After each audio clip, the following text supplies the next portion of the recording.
mayawit ang sinulit.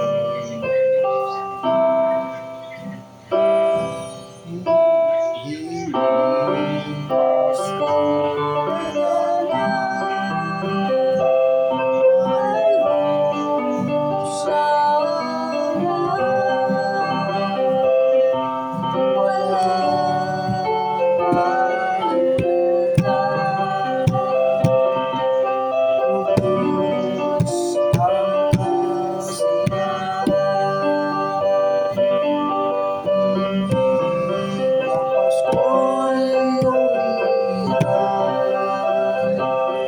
sa loob ng bawat tahanan.